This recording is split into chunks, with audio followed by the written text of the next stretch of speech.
that'll be the high score screen. Now, the Caretaker game doesn't actually give itself over to high scores as such, because it's kind of like a board game. But the way I've come up for doing this is, every time a game is completed successfully by someone, your high score will appear at the very top. So it'll always be a running total of people who've won the game.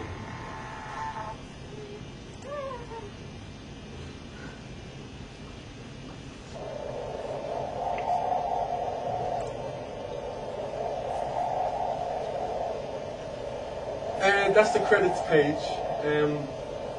I always stick in just a logo reference for clicking, even though I don't have to. But, just again, a bit of fun. Instead of most of my games is just the standard text created by, play tested by, but I went for a kind of a certificate of construction, just to do it up a bit.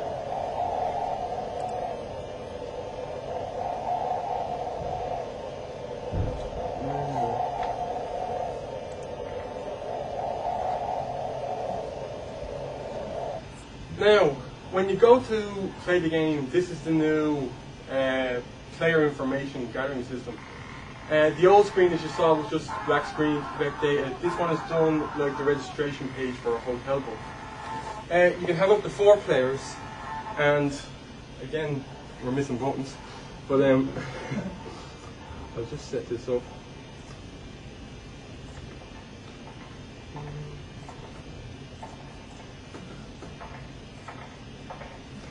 Every player gets a colour.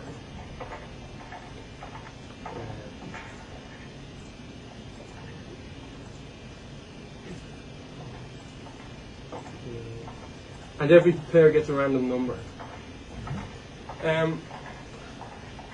Every player controls their movement by these keys down here. These can be reconfigured. They're default set to the arrow keys. Because the game now uses an isometric board, some people may not appreciate having the static arrow keys. They might want to configure something more like an X. Everyone has a respawn key, and the difference here over the old game is you can change the respawn key by just that says change. See, it says now guess tree, press your new respawn key. So you're not going through the menu controls to configure your respawn key now. So I'll just leave it at N. So once you're happy with the player details, you then begin the game.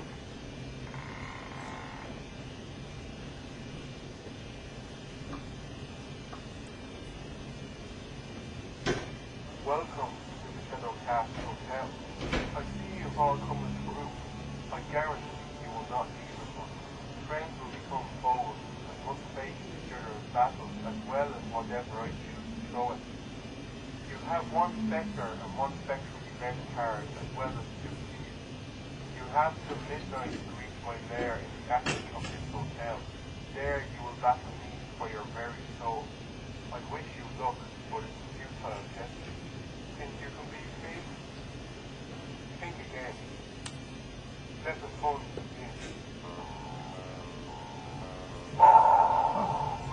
So, you start off in reception on the ground floor. Right, I'll explain the new interface. This here is a sub-application.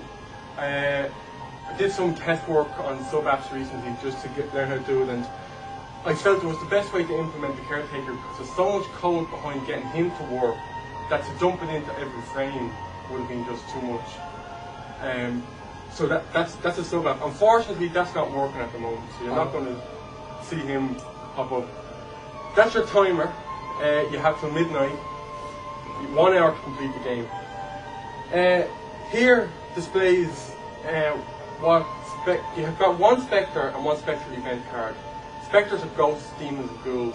Spectral events are special cards that can cause events to happen in the game. This displays your Spectral Event cards. At the moment, you've only got 1. If you had more than 1 Spectral Event card, clicking these arrow keys would allow you to scroll through them to see them. As you can see, this button here is crossed out. This is the play card button. Now, Bansheila's Comb is actually a battle card and cannot be played on the board, so that's why that's crossed out. you can use the examine button to see all your cards. Now, throughout the game you will collect 4 different sets of cards. There's Spectre cards, ghosts, demons and ghouls. Spectral events, these can be battle cards or things you can implement on the board itself. There are objects of power, which actually, these play alongside the Phantom card. The way the game will play, every player will have to get a Phantom to fight for them. And in order to have a Phantom, you have to have the Phantom's object of power. Now there's 6 objects of power, and there are 6 Phantoms in the game, but you can only have 1 Phantom. So you can have all the object of power cards, but whatever 1 Phantom you get is the one you'll be with for the entire game. More cards, as you collect more cards, like there is a limit to how many cards you can carry. There's 5, 5, 6, and 1.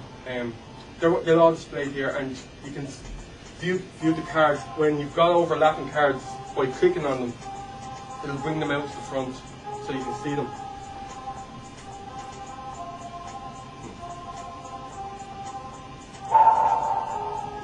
Now, all the player details, which in the old game filled this side of the screen, have been moved down here. This is how many keys each player has. This is your number, your colour, and your guest. Guest 1, 2, 3, 4. In order to move, this is where the respawn keys come into action. And I've just noticed the problem, I don't have a numpad. You can switch the number on. Function 5.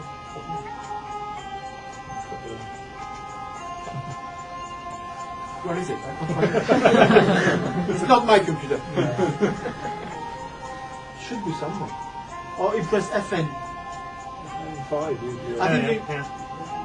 Number. Okay.